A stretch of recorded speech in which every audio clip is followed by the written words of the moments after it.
Hi, myself Devi. I am doing advanced diploma in Montessori child education in Montessori Indian Montessori Training Institute in Salem. This video work skill council and career development. Hi childrens. நான் உங்களுக்கு ஒரு கதையும் பாட்டும் சொல்ல போறேன். ஒரு ஊர்ல ஒரு வயசான தாத்தா இருந்தாராம். அந்த தாத்தா கொய்யாப்பழம் வாங்கி வித்துக்கிட்டு இருந்தாராம். கொய்யாப்பழம் கூட வழியா கொண்டுட்டு போயிட்டு இருந்தாராம். அதுல 4 கொய்யாப்பழம் கீழே விழுந்துருச்சாம். கீழே விழுந்துன்னா அங்க ஒரு அக்கா தங்கச்சி 2 பேரும் அந்த கொய்யாப்பழத்தை எடுத்து சாப்பிட்டாங்களாம். அக்கா சொன்னாங்களாம், அந்த பெரியவர்கிட்ட நம்ம அந்த கொய்யாப்பழத்தை கொடுத்துடலான்னு சொன்னாங்களாம். அதுக்கு தங்கச்சி கீழே விழுந்த பழம் நம்ம சாப்பிட்றலாம் அப்படின்னு சொல்லி 2 பேரும் சாப்பிட்டுட்டாங்களாம். சாப்பிட்டுட்டு சந்தோஷமா ஹாப்பியா நடந்து போயிட்டு இருந்தாங்களாம். அந்த பெரியவர் போய் அந்த முதலாளி கிட்ட போய் என்ன சொல்லியிருக்காரு, கொய்யாப்பழத்தை கொண்டு போய் கொடுத்துருக்காரு.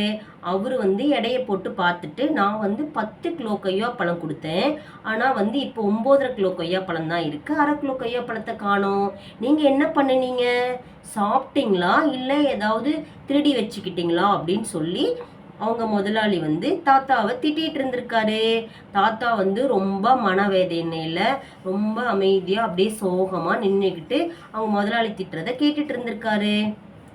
உடனே அந்த அக்கா தங்கச்சிங்க பார்த்துட்டு ஐயோ அப்படின்னு சொல்லி அவங்க முதலாளி கிட்ட போய், முதலாளி இது நம்ம தாத்தா தப்பு பண்ணல, நாங்க தான் கீழே விழுந்துச்சு எடுத்து சாப்பிட்டோம், அதனால அவரு எந்த தப்புமே பண்ணல அப்படின்னு சொல்லிட்டு அந்த கொய்யாப்பழத்துக்கு உண்டான காசை அவங்க 2 பேரும் கொடுத்துட்டாங்களாம்.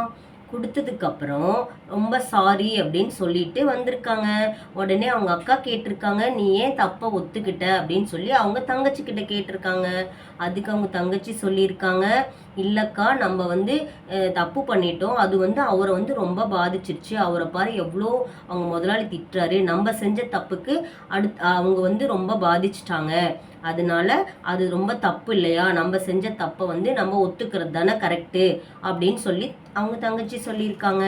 உடனே என்னாச்சு, அப்புறமா அந்த கொய்யாப்பழத்துக்கு உண்டான காசையும் கொடுத்துட்டாங்க, தாத்தா கிட்டையும் சாரி கேட்டுட்டாங்க. இப்ப இருந்து என்ன தெரியுது உங்களுக்கு, நீங்க தப்பு செஞ்சா உடனே ஒத்துக்கணும், அடுத்தவங்களுக்கு பாதிப்பு இல்லாம நம்ம இருக்கணும், அடுத்தவங்களுக்கு ஏதாவது தப்பு பண்ணா அடுத்தவங்க கிட்ட சாரி கேட்கணும், தப்ப ஒத்துக்கணும், தப்ப மறைக்க கூடாது. ஓகேவா குட்டீஸ்?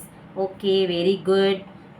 நான் இப்ப உங்களுக்கு ஒரு பாட்டு பாட போறேன். ஓகே, அம்மா இங்கே வா வா, ஆசை முத்தம் தாத்தா, இலையில் சோறு போட்டு ஈயை தூரம் ஓட்டு, உன்னை போல நல்லா ஊரில் அவர் உள்ளார், என்னால் உனக்கு தொல்லை ஏதும் இங்கே இல்லை, ஐயமின்றி சொல்வேன் ஒற்றுமை என்றும் பலமாம், ஓதும் செயலே நலமாம், அவ்வை சொன்ன மொழியாம், அக்தே எனக்கு வழியாம். ஓகேவா? ஓகே குட்டீஸ், நீங்க நல்லா ஹாப்பியாக சந்தோஷமாக இருக்கணும். யாருக்கிட்டையும் பொய் சொல்லக்கூடாது, யாரோட மனசையும் காயப்படுத்தக்கூடாது. தப்பு செஞ்சால் உடனே நம்ம மன்னிப்பு கேட்கணும், அடுத்தவங்களுக்கு எந்த பாதிப்பும் இல்லாமல் நம்ம இருக்கணும். ஓகேவா குட்டீஸ்? Okay, by.